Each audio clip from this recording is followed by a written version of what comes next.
सुप्रभात। मैं हूं जगेंद्र राणा। आज की हमारी आध्यात्मिक चर्चा का विषय है सुकर्मा।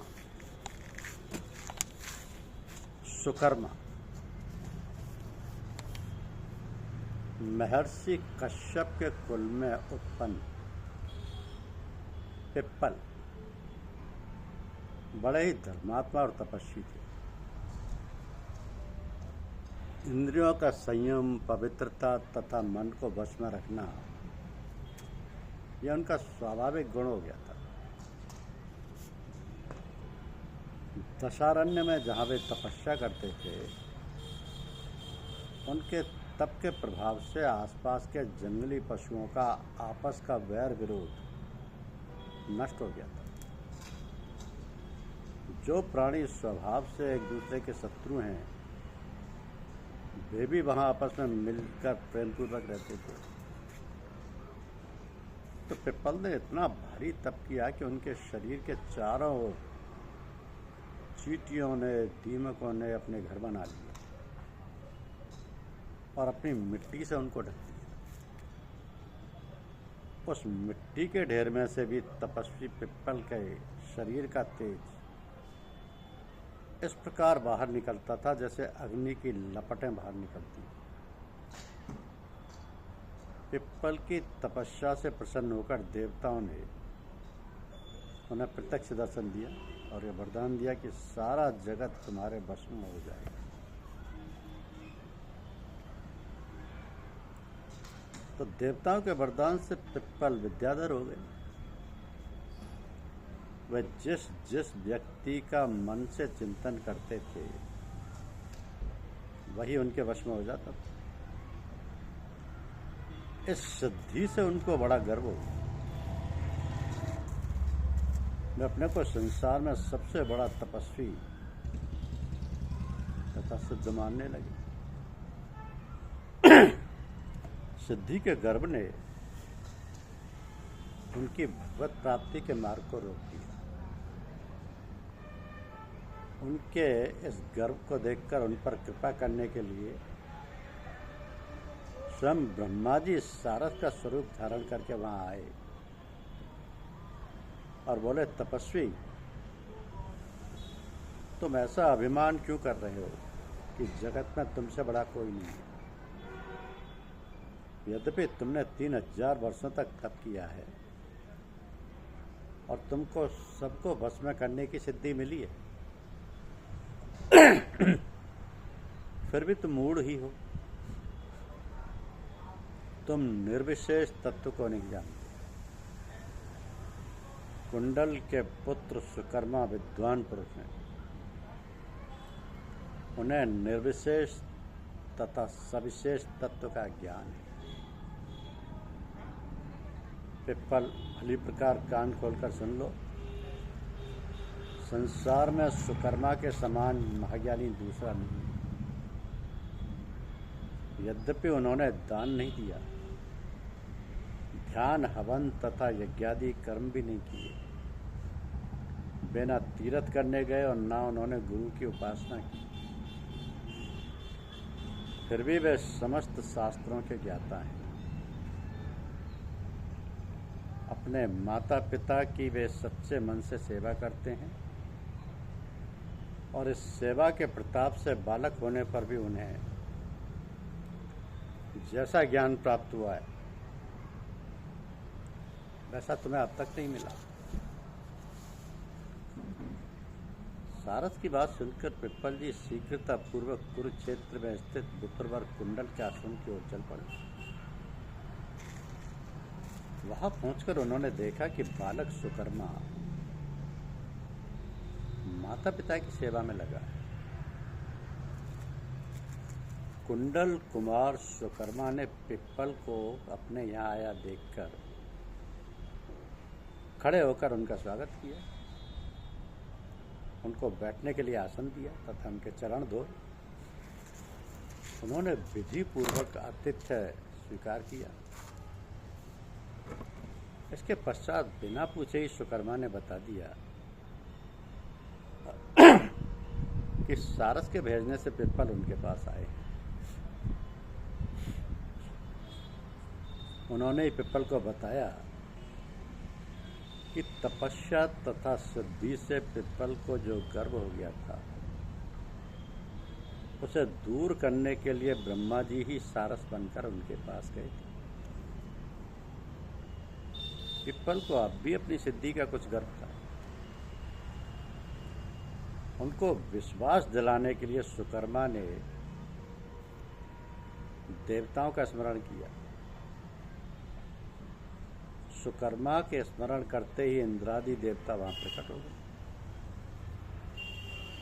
देवताओं का दर्शन कभी निष्फल नहीं होता। अतः सुकर्मा ने देवताओं के कहने पर उनसे वरदान मांगा कि माता पिता के चरणों में मेरी सुस्थिर भक्ति हो और मेरे माता पिता भगवान विष्णु के धाम को पधारें। देवता वरदान देकर अपने लोग चले गए। अब पिपल को सुकर्मा की शक्ति का विश्वास हो गया। उन्होंने परमात्मा के निर्विशेष तथा सविशेष रूप का स्वरूप पूछा। तो सुकर्मा बोले, मैं पहले पराचीन यानी निर्विशेष रूप का वर्णन करता हूं। इंद्रादि देवता तथा समस्त जगत भगवान के इसी रूप में मोहित हो रहा है।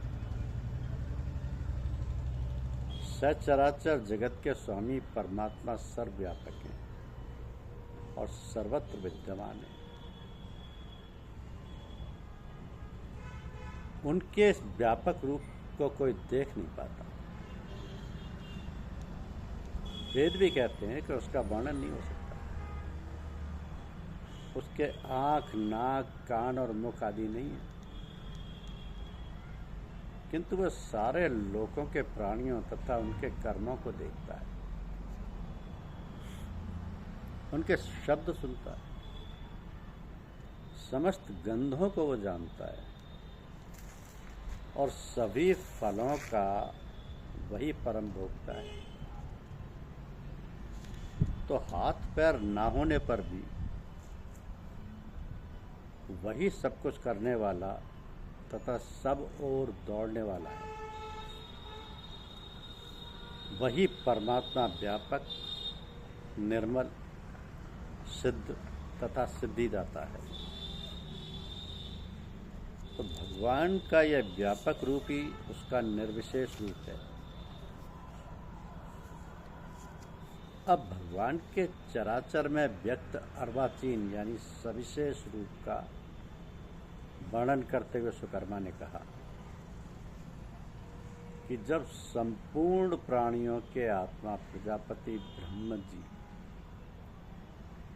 स्वयं ही सबका संहार करके भगवान के स्वरूप में स्थित होते हैं, तब भगवान जनार्दन उन्हें अपने में लीन करके दीर्घ काल तक शेष शैया पर सोते रहते हैं। तो प्रलय काल समाप्त होने पर जब भगवान योग निद्रा से जागते हैं, तब उनकी नाभि से तेजोमय कमल प्रकट होता है।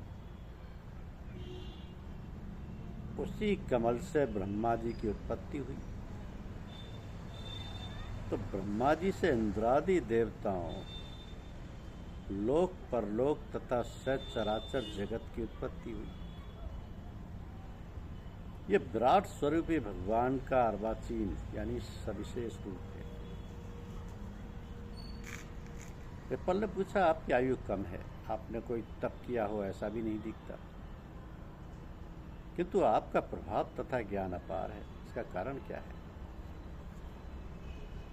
सुकर्मा ने कहा, ब्राह्मण, मैंने यज्ञ, याग, धर्मानुष्ठान, ज्ञानोपार्जन तथा तीर्थ यात्रा आदि कुछ नहीं किया। कोई दूसरा पुण्य कर्म भी मेरे द्वारा नहीं हुआ है। मैं तो माता पिता की सेवा ही जानता हूँ।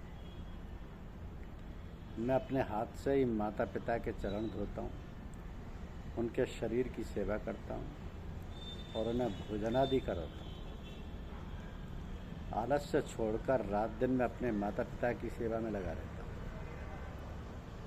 जब तक मेरे माता पिता जीवित हैं, मुझे उनकी सेवा का अलभ्य लाभ मिल रहा है।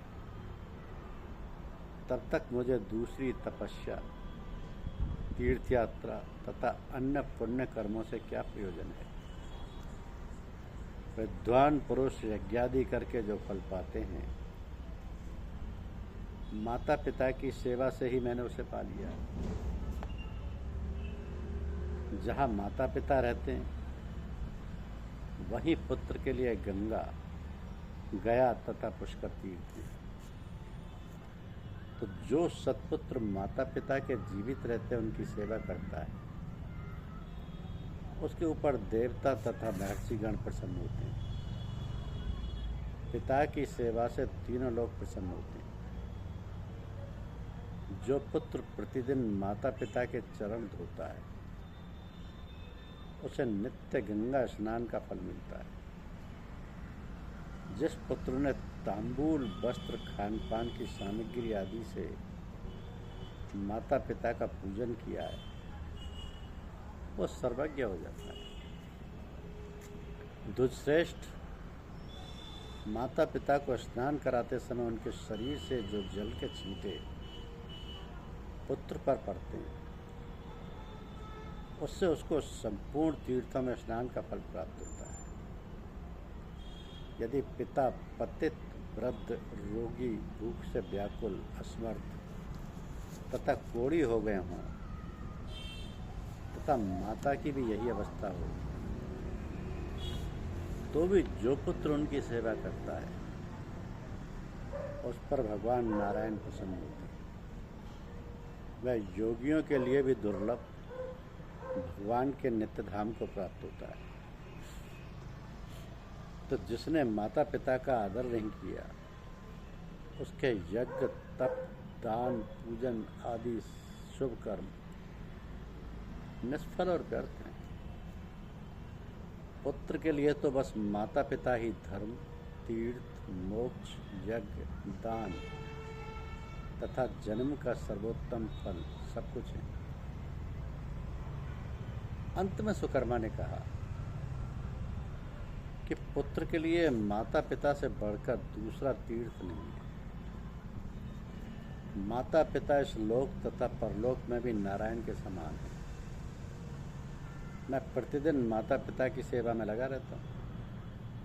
इसी से तीनों लोक मेरे बस में हो गए। मेरी सर्वज्ञता का कारण माता पिता की सेवा ही है, और यही मेरे ज्ञान का कारण है। जो माता पिता की सेवा नहीं करता, उसे वेदों के सांगोपांग अध्ययन से क्या लाभ हो। यज्ञ, तप, दान तथा पूजन से भी उसे क्या लाभ होगा। जो माता पिता का आदर नहीं करता, उसके सभी शुभ कर्म व्यर्थ। माता पिता ही पुत्र के लिए यज्ञ, दान, तप, तीर्थ तथा मोक्ष भी। सुकर्मा ने और भी अधिक उपाख्यान पिप्पल जी को सुनाए। उनके उपदेशों को सुनकर पिप्पल का गर्व दूर हो गया। पिप्पल का गर्व दूर हो गया। अपने पिछले गर्व के कारण वे लज्जित हुए। सुकर्मा की आज्ञा लेकर तथा उन्हें प्रणाम करके वे स्वर्ग चले। धन्यवाद।